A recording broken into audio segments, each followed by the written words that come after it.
Anne of Green Gables by Lucy Maud Montgomery. Chapter 1. Mrs. Rachel Lynde is surprised. Mrs. Rachel Lynde lived just where the Avonlea main road dipped down into a little hollow, fringed with alders and ladies' eardrops, and traversed by a brook that had its source away back in the woods of the old Cuthbert place. It was reputed to be an intricate, headlong brook in its earlier course through those woods, with dark secrets of pool and cascade. But by the time it reached Lynde's Hollow, it was a quiet, well-conducted little stream, for not even a brook could run past Mrs. Rachel Lynde's door without due regard for decency and decorum. It probably was conscious that Mrs. Rachel was sitting at her window, keeping a sharp eye on everything that passed, from brooks and children up, and that, if she noticed anything odd or out of place, she would never rest until she had ferreted out the whys and wherefores thereof.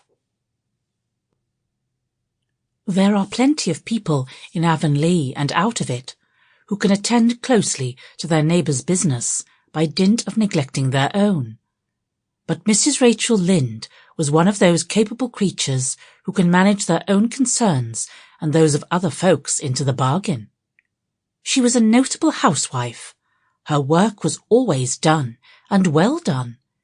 She ran the sewing circle, helped run the Sunday school, and was the strongest prop of the Church Aid Society and Foreign Missions Auxiliary. Yet, with all this, Mrs. Rachel found abundant time to sit for hours at her kitchen window, knitting cotton warp quilts. She had knitted 16 of them, as Avonlea housekeepers were wont to tell in awed voices, and keeping a sharp eye on the main road that crossed the hollow and wound up the steep red hill beyond. Since Avonlea occupied a little triangular peninsula jutting out into the Gulf of St. Lawrence, with water on two sides of it, anybody who went out of it or into it had to pass over that hill road, and so run the unseen gauntlet of Mrs. Rachel's all-seeing eye. She was sitting there one afternoon in early June. The sun was coming in at the window, warm and bright. The orchard on the slope below the house was in a bridal flush of pinky white. Sample complete. Ready to continue?